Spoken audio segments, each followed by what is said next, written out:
السلام عليكم ورحمة الله وبركاته. بسم الله والحمد لله. ഇന്ന് നമ്മൾ പറയാൻ പോകുന്നത് നിസ്കാരത്തില് ബാത്തിലാകുന്ന ചില പ്രത്യേക അവസരങ്ങളുണ്ട്, അഥവാ നിസ്കാരം നഷ്ടപ്പെട്ടു പോകുന്ന ചില അവസരങ്ങൾ. മൂന്ന് രീതിയിലാണ് ബാത്തിലാകുന്ന അവസരങ്ങൾ ഉള്ളത്. ഒന്ന്, മറന്നുകൊണ്ട് ചെയ്താലും മനഃപൂർവ്വം ചെയ്താലും ബാത്തിലാകുന്നത്. രണ്ടാമത്തെ രൂപം, മറന്നുകൊണ്ട് ചെയ്താൽ ബാത്തിലാക്കാത്തതും മനഃപൂർവ്വം ചെയ്താൽ ബാത്തിലാകുന്നതും. മൂന്നാമത്തത്, അത് അല്പം വിശദീകരണം ആവശ്യമുള്ളതാണ്. മറന്നുകൊണ്ടുള്ള സമയത്തായാലും മനഃപൂർവ്വമായിരുന്നാലും ചില വിശദീകരണങ്ങൾ ആവശ്യമുള്ള സന്ദർഭങ്ങളാണ്. അപ്പോ നമ്മൾ ചർച്ച ചെയ്യാൻ പോകുന്നത് മറന്നുകൊണ്ടും മനഃപൂർവ്വവും ചെയ്താൽ ബാത്തിലാകുന്ന സന്ദർഭങ്ങൾ ഏതൊക്കെയാണ് നമുക്ക് നോക്കാം. ഒന്നാമതായിട്ട് പറയുന്നത്, നിസ്കാരത്തെ മുറിച്ചു എന്നോ അല്ലെങ്കിൽ നിസ്കാരത്തെ മുറിക്കുന്നതിൽ സംശയിക്കുന്ന സാഹചര്യമോ ഉണ്ടാവുക. ഒന്നെങ്കിൽ നിസ്കാരത്തെ മുറിച്ചു എന്ന് നിയത്ത് വെക്കുക, അല്ലെങ്കിൽ നിസ്കാരത്തെ മുറിച്ചു എന്ന് സംശയിക്കുക. മറ്റൊരു സന്ദർഭം എന്ന് പറഞ്ഞു കഴിഞ്ഞാല്, ബുദ്ധി കൊണ്ട് ചിന്തിച്ചാൽ സംഭവിക്കുന്ന ഒരു കാര്യവുമായിട്ട് നിസ്കാരത്തെ ബന്ധിപ്പിക്കുക എന്ന് പറഞ്ഞാൽ, ഉദാഹരണത്തിന് ഒരാൾ പറയാണ്, വാഹനം എത്തിയാൽ നിസ്കാരം ഞാൻ മുറിക്കും. അദ്ദേഹം യാത്ര പോവുകയാണ്, വാഹനം എത്തിയാൽ നിസ്കാരം ഞാൻ മുറിക്കും. വാഹനം എത്താൻ ബുദ്ധിപരമായിട്ട് സാധ്യത ഉള്ളതാണ്, അതുകൊണ്ട് നിസ്കാരം ബാത്തിലാകും. നേരെ മറിച്ച് നട്ടുച്ചക്ക് ഒരാള് പറയാണ്, സൂര്യൻ ഇപ്പൊ അസ്തമിച്ചു കഴിഞ്ഞാൽ ഞാൻ നിസ്കാരത്തെ മുറിക്കും. പക്ഷെ അത് ബുദ്ധി കൊണ്ട് ചിന്തിക്കുമ്പോൾ അതിനൊരു അസംഭവ്യതയുണ്ട്, അതുകൊണ്ട് നിസ്കാരം ബാത്തിലാവില്ല. പക്ഷെ ബുദ്ധി കൊണ്ട് ചിന്തിക്കുമ്പോൾ അത് സംഭവിക്കാൻ സാധ്യത ഉള്ളതാണ് എങ്കിൽ അങ്ങനെയുള്ള ഒരു ഷർത്ത് അല്ലെങ്കിൽ ഒരു നിബന്ധന വെക്കൽ കൊണ്ട് അവരെ നിസ്കാരം ബാത്തിലാകും. അതുപോലെ തന്നെ നിസ്കാരത്തെ മുറിച്ചു എന്ന് സംശയിച്ചാലും ബാത്തിലാകും, നിസ്കാരത്തെ മുറിച്ചു എന്ന് നിയത്ത് വെച്ചാലും നിസ്കാരം ബാത്തിലാകുന്നതാണ്. മറ്റൊന്ന്, മോശപ്പെട്ട എന്തെങ്കിലും ഒരു പ്രവൃത്തി ചെയ്യുക. ഉദാഹരണത്തിന് കൈകൊട്ടുക, അല്ലെങ്കിൽ വായ കൊണ്ട് എന്തെങ്കിലും അനാവശ്യ ശബ്ദങ്ങൾ പുറപ്പെടുവിക്കുക, അല്ലെങ്കിൽ വെറുതെ ഇങ്ങനെ നടക്കുക, അല്ലെങ്കിൽ നിലത്തിട്ട് ചവിട്ട് അടിക്കുക. ഇങ്ങനെയുള്ള സന്ദർഭങ്ങളെ കൊണ്ടൊക്കെ നിസ്കാരം ബാത്തിലാകും. മൂന്നാമത്തത്, മനുഷ്യന്റെ ശരീരത്തിൽ രണ്ട് വിധത്തിലുള്ള അവയവങ്ങളുണ്ട്. ഒന്ന് സ്ട്രോങ് ആയിട്ടുള്ള അവയവങ്ങളും ഉണ്ട്, ഒന്ന് അധികം സ്ട്രോങ് അല്ലാത്ത അഥവാ സാധാരണ അവയവങ്ങളുണ്ട്. അഥവാ കനമുള്ള അവയവവും ഉണ്ട്, കനമില്ലാത്ത അവയവമുണ്ട്. കനമുള്ള അവയവങ്ങളിൽ പെട്ടതാണ് രണ്ട് കൈ, രണ്ട് കാല് പോലെയുള്ളതൊക്കെ. അതുപോലെ തല മുഴുവനായിട്ട് നോക്കുമ്പോൾ അതൊക്കെ കനമുള്ള അവയവങ്ങളാണ്. കനമില്ലാത്ത അവയവങ്ങളാണ് കയ്യിന്റെ വിരലുകള്, കാലിന്റെ വിരലുകള്, കൺപോള, ചുണ്ട്, ഇങ്ങനെയുള്ള സംഭവങ്ങളൊക്കെ കനമില്ലാത്ത അവയവങ്ങളാണ്. അപ്പൊ ഒരാള് അറിഞ്ഞുകൊണ്ട് മനഃപൂർവ്വം ഇങ്ങനെ കനമുള്ള ഒരു അവയവത്തിനെ കൊണ്ട് അധികരിച്ചൊരു പ്രവൃത്തി ചെയ്തു. കനമുള്ള ഒരു അവയവം കൊണ്ട് മനഃപൂർവ്വവും അറിഞ്ഞുകൊണ്ടും അധികരിച്ച പ്രവൃത്തി ഒരാൾ ചെയ്തു. ചെയ്യാൻ പറ്റുന്ന ഒരു പരിധിയുണ്ട്, അതിനേക്കാൾ കൂടുതൽ ഒരാൾ പ്രവർത്തിക്കൽ കൊണ്ട് നിസ്കാരം ബാത്തിലാകും. അദ്ദേഹം തന്നെ കാരണമില്ലാത്ത ആളായിരിക്കണം. ചില പ്രത്യേക സന്ദർഭങ്ങളിലാണെങ്കിൽ അഥവാ കാരണങ്ങൾ ഉണ്ടെങ്കിൽ അയാൾക്ക് അതുകൊണ്ട് പ്രശ്നം ഇല്ല. എങ്ങനെയാണ് ഈ അധികരിച്ച പ്രവൃത്തി എന്ന് പറയുന്നത്? 3 അടിക്കുക, അല്ലെങ്കിൽ 3 ചവിട്ടടി വെക്കുക, അല്ലെങ്കിൽ വായയിൽ എന്തെങ്കിലും ഇട്ടിട്ട് 3 പ്രാവശ്യം വായ കൊണ്ട് ചവയ്ക്കുക, അതല്ലെങ്കിൽ 3 പ്രാവശ്യം കൈ കൊട്ടുക, അല്ലെങ്കിൽ 3 ചവിട്ടടി വെക്കുക. ഇതൊക്കെ അധികരിച്ച പ്രവൃത്തിയായി. 2ൽ കൂടുതലാകുമ്പോൾ അത് അധികരിച്ച പ്രവൃത്തിയായി, അതുകൊണ്ട് നിസ്കാരം ബാത്തിലാകും. അപ്പൊ ഈ അധികരിച്ച പ്രവൃത്തി സംഭവിക്കുന്നത് തുടർച്ചയായിട്ടാവണം. എന്നാൽ ഈ കാര്യങ്ങൾ സംഭവിക്കുന്നത്, ഒരാൾ ഉദാഹരണത്തിന് ചവിട്ടടി വെക്കുന്നത് ശക്തമായി പേടിയുള്ള സമയത്താണെങ്കിൽ അവിടെ അതിന് വിട്ടുവീഴ്ച ഉണ്ട്. അതുപോലെ തന്നെ യാത്രക്കാരനായ ഒരാള് സുന്നത്ത് നിസ്കാരത്തിലാണ്, യാത്രക്കാരന്റെ സുന്നത്ത് നിസ്കാരം യാത്രയിലും നിസ്കരിക്കാവുന്നതാണ്.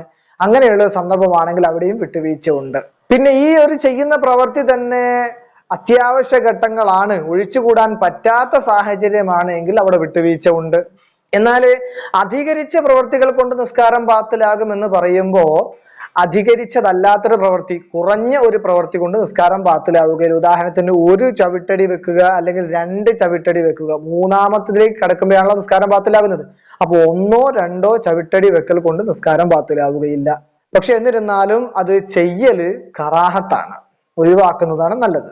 ഇനിയിപ്പോ ഒരാൾക്ക് സംശയം, അയാൾ വെച്ചത് 2 ആണോ അതോ 3 ആണോ, ഇങ്ങനെ സംശയിക്കുന്ന സാഹചര്യത്തിലാണെങ്കിലും അതുകൊണ്ടും നിസ്കാരം ബാത്തിലാവുകയില്ല. അപ്പൊ ഈ അധികരിച്ച പ്രവൃത്തി സംഭവിക്കുന്നത് തുടർച്ചയായിട്ടാവണം, എങ്കിലേ നിസ്കാരം ബാത്തിലാകുള്ളൂ. അപ്പൊ ഈ അധികരിച്ച 3 ചവിട്ടടി തുടർച്ചയല്ലാതെ കുറച്ച് ഗ്യാപ്പ് ഇട്ടിട്ടാണ് സംഭവിക്കുന്നതെങ്കിൽ അങ്ങനെയുള്ള ഒരു അധികരിച്ച പ്രവൃത്തികൾ കൊണ്ടും നിസ്കാരം ബാത്തിലാവുകയില്ല.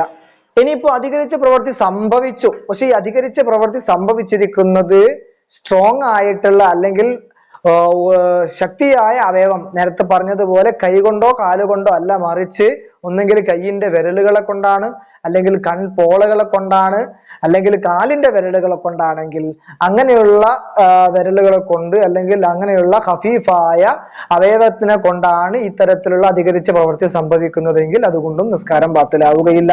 ഈ ഖഫീഫായ ചെറിയ അവയവങ്ങളിൽ പെട്ടതാണ് കൺപോള, അതുപോലെ തന്നെ കണ്ണിന്റെ വായിലുള്ള നാവ്, അതുപോലെ കാലിന്റെ വിരലുകൾ, കയ്യിന്റെ വിരലുകളൊക്കെ. അപ്പൊ ഇത്തരത്തിലുള്ള ചെറിയ അവയവങ്ങളെ കൊണ്ട് അധികരിച്ച അഥവാ 3 അല്ലെങ്കിൽ 2 കൂടുതൽ, 3 അല്ലെങ്കിൽ അതിലധികമോ പ്രവർത്തികൾ ചെയ്യുന്നത് കൊണ്ട് നിസ്കാരം ബാത്തിലാവുകയില്ല.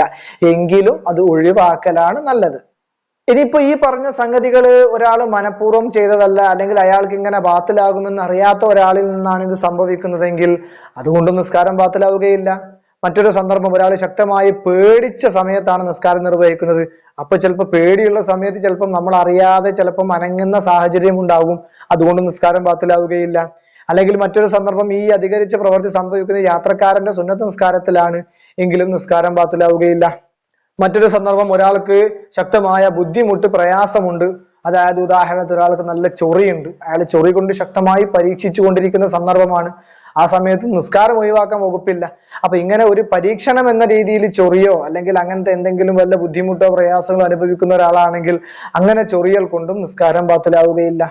ഇനിയിപ്പോ എങ്ങനെയാണ് നമ്മൾ ഒരു അധികരിച്ച പ്രവൃത്തി സംഭവിച്ചു എന്ന് നമ്മൾ എങ്ങനെ മനസ്സിലാകും, അത് എങ്ങനെയാണ് നമുക്ക് തിരിച്ചറിയാൻ കഴിയുക? ഒരു കൈ, ഒരാൾ തലയിൽ ചൊറിയാൻ വേണ്ടി കൈ ഇങ്ങനെ പൊന്തിച്ച് താഴ്ത്തി, അത് പൊന്തിക്കലും താഴ്ത്തലും തമ്മിൽ ബന്ധപ്പെട്ട്, അതായത് പൊന്തിച്ച ഉടനെ തന്നെ താഴ്ത്തി, അപ്പൊ രണ്ടും തമ്മിൽ എന്തുണ്ട്, ഒരു കണക്ഷൻ ഉണ്ട്. അങ്ങനെയാണെങ്കിൽ അത് ഒരു തവണയാണ്. നേരെ മറിച്ച് ഒരാൾ കൈ നേരെ കൊണ്ടുപോയി അവിടെ കുറച്ച് സമയം വെച്ചു, ശേഷം കൈ താത്തിയാൽ അത് 2 തവണയായി. അപ്പം കൈ കൊണ്ടുപോകലും കൊണ്ടുവരലും ഒരുമിച്ചാണ് സംഭവിക്കുന്നതെങ്കിൽ അത് ഒറ്റ അനക്കമാണ്. നേരെ മറിച്ച് കൈ അവിടെ കൊണ്ടുപോയി വെച്ച് കുറച്ച് സമയം കഴിഞ്ഞതിന് ശേഷമാണ് താഴ്ത്തുന്നതെങ്കിൽ അത് 2 തവണയാകും. അങ്ങനെയാണ് അധികരിച്ച പ്രവൃത്തിയെ കണക്കാക്കുന്നത്. കാല്, ഒരാളിപ്പം നിസ്കാരത്തില് കുറച്ച് അങ്ങോട്ട് നീങ്ങി നിൽക്കാൻ ഉദ്ദേശിക്കുകയാണ് എങ്കിൽ ഒരാള് ഒരു വലത്തെ കാല് മുന്നോട്ട് വെച്ചു, അത് 1. ആ വലത്തെ കാലിനോട് ഇടത്തെ കാല് എടുത്തു വെക്കുമ്പോൾ അത് 2ആയി. അപ്പൊ ഉടനെ തന്നെ എന്ത് ചെയ്യരുത്, അടുത്ത കാല് എടുത്തു വെക്കരുത്, കുറച്ചൊരു ഗ്യാപ്പ് ഇടണം. അങ്ങനെ പെട്ടെന്ന് തന്നെ കാലെടുത്ത് വെക്കുകയാണെങ്കിൽ അവിടെ അധികരിച്ച 3 പ്രവൃത്തി സംഭവിക്കുകയും അവന് നിസ്കാരം ബാത്തിലാവാനുമുള്ള സാധ്യതയുണ്ട്. അപ്പൊ അങ്ങനെ മുന്നോട്ടോ അല്ലെങ്കിൽ ഇങ്ങോട്ടോ നീങ്ങി നിൽക്കുന്ന സന്ദർഭമാണെങ്കിൽ ഉടനെ പെട്ടെന്ന് എടുത്തു വെക്കുന്ന സാഹചര്യം ഉണ്ടാകരുത്. വലത് കാലം എടുത്തു വെച്ചാൽ അത് 1ആണ്, പിന്നീട് ശേഷം രണ്ടാമത് ഇടത് കാല് ആ വലത് കാലിനോട് സമമായിട്ട് വെക്കുന്നത് 2ആണ്. അപ്പൊ അത് പ്രത്യേകം ശ്രദ്ധിച്ചുകൊണ്ട് ചെയ്യേണ്ട ഒരു കാര്യമാണ്. 4-മതായിട്ട് പറയുന്നത്, ഒരാള് കളിയായിട്ട് എന്തെങ്കിലും ഒരു പ്രവൃത്തി നിസ്കാരത്തിൽ ചെയ്യാം. കളി എന്ന രീതിയിൽ, കളി എന്ന ഉദ്ദേശത്തിൽ, അല്ലാതെ സംഭവിച്ചു പോണതല്ല, കളി എന്ന ഉദ്ദേശത്തോട് ഒരാൾ ഒരു പ്രവൃത്തി ചെയ്യുക എന്ന് പറയുമ്പോൾ അതുകൊണ്ട് നിസ്കാരം ബാത്തിലാകും.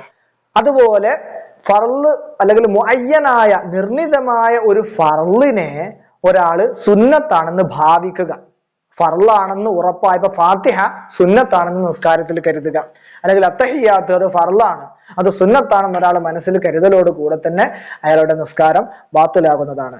ഈ പറഞ്ഞ 5 കാര്യങ്ങളും ഇത് മറന്നുകൊണ്ടായിരുന്നാലും മനഃപൂർവമായിരുന്നാലും നിസ്കാരം ബാത്തിലാകുന്ന കാര്യങ്ങളാണ്. ശ്രദ്ധിച്ചുകൊണ്ട് അമൽ ചെയ്യാൻ അള്ളാഹു നമുക്ക് തൗഫീഖ് ചെയ്യട്ടെ. അസ്സലാമു അലൈക്കും വറഹ്മത്തുള്ളാഹി വബറകാതുഹു.